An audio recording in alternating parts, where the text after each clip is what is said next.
You're the most patient, sir, so please. No, please, no, thank you. And it's great that everyone's here because I know so many of us are here to talk to you about foster care and children in foster care and how they're affected by issues around transportation. So my name is Stephen Hanmer. I'm a Director for Education and Permanency Support for SCO Family of Services. SCO Family of Services is a nonprofit organization. We help vulnerable New Yorkers. We operate around 65 programs throughout the city, mostly in Brooklyn, Queens, and the Bronx. We serve over 41,000 individuals and employ over 2,700 staff.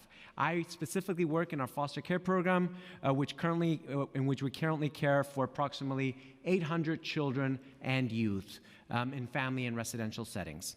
So extremely appreciative that this hearing is taking place and critical that the city address transportation for students in foster care. For students who have been separated from their families, school is an important stabilizing factor. So the moment, and I'll give you an example, we have 6-year-old, and I'll use another name, Kiara, who's taken away from her parents and her family. And in that midst, within all of the chaos of what's going on in her own personal life in terms of her own family, and now the one stabilizing factor that she has is her teacher. It's her first grade teacher who knows her as Kiara, not as this new kid, not as this kid in foster care, but as Kiara. It's her friends who know her as Kiara. That's the support. It's her social worker who's been working with her. That's the support that she has. So it's very clear, federal law, there's 2 federal laws that talk about how, it's ESSA, it's Fostering Connections. Local districts are required and child welfare agencies to collaborate so that children stay in their school of origin. And I will tell you, council member, the biggest challenge that we have to keep children in schools is transportation.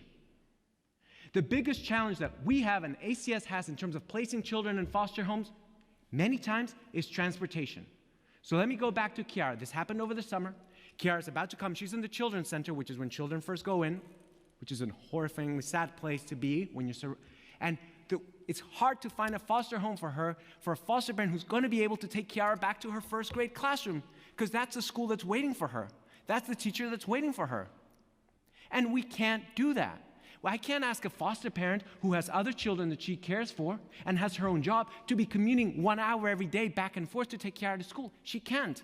So what's the solution? In New York City, unlike children in shelters who receive busing, you're not guaranteed busing.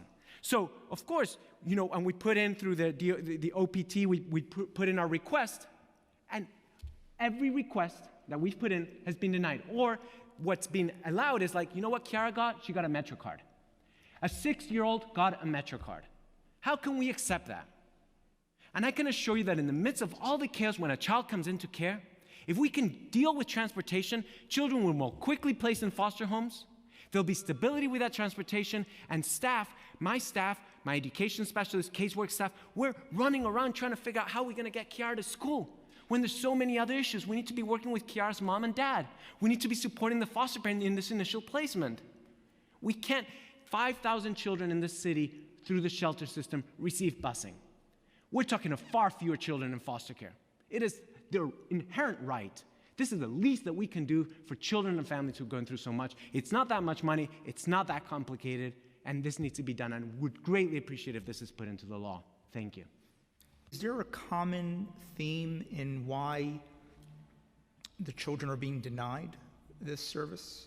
I think, as my colleague from Sheltering Arms said, they haven't added any new resources. What they're saying, is there an existing route? And is there space? And the truth is, when you've been moved from your community to another foster home, there's not going to be a route because how many children will be in that foster home who actually go to your same school? None. Right. That's the awfulness of foster care. That's the awfulness. So, no routes. Sorry, here's your Metro card, 6-year-old Kiara. So until we put meet or walk with a talk or whatever the expression is and put the resources and the money, and just like we do with shelters and say, I don't care if you're in Queens and your school is in Brooklyn, we're going to provide you school transportation. We're not going to get anywhere. It's going to be a round and round. Even you'll ask the numbers, it's not going to be addressed until the resources are put in place and we treat children in foster care with the same rights as children in shelters.